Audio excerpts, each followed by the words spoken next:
Exercise 4.4 NCERT class 10th सवाल number 2 का 2।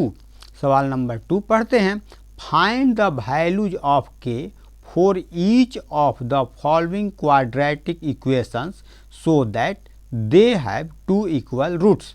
निम्नलिखित प्रत्येक द्विघात समीकरण में k का ऐसा मान ज्ञात कीजिए कि दो बराबर मूल हो। सवाल है kx bracket x minus 2 plus 6 equal 0।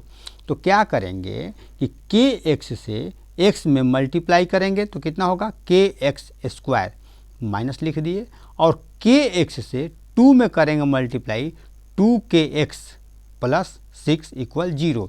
इसको a कहते हैं, इसको b कहते हैं, इसको c कहते हैं। a कितना है k, b कितना है माइनस 2k और c कितना है 6। तो a equal k, b equal minus 2k, c equal 6। तो d equal b square minus 4ac। तो b कितना लिखा गया है minus 2k, minus 2k bracket कर दिए, स्क्वायर कर दिए, माइनस हो गया 4 हो गया। a का वैल्यू कितना लिखा हुआ है k लिख दिए, c का कितना लिखा गया है 6, c का 6 लिख दिए। तो 2k स्क्वायर यानी कि माइनस 2k, अब मल्टीप्लाई माइनस 2k, तो माइनस माइनस प्लस, और 2k और 2k 2 2 जा 4, और k का कितना हो जाएगा स्क्वायर, माइनस 4 6 जा 24 k, यानी क्या लिखेंगे the given equation will have real and equal roots.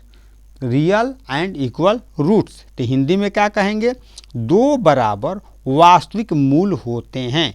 दो बराबर वास्तविक मूल होते हैं।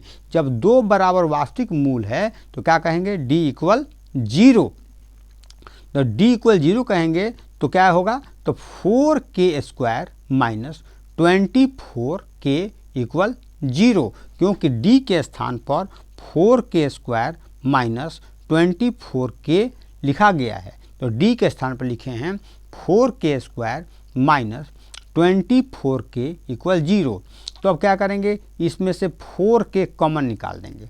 जब 4k कॉमन निकालेंगे तो मान लो k स्क्वायर है, तो 4k जब कॉमन निकल गया तो k स्क्वायर, तो क्या बच गया k माइनस, अब 4 तो 4 6 जा 24, तो 6 लिख दिए और k निकल गया, तो कितना बच गया हम लोग का यहाँ पर k माइनस 6, अब 4k फिर बोल देते हैं 4k स्क्वायर माइनस 24k, तो 4k कॉमन निकल गया, तो क्या बच गया k, क्या बच गया k।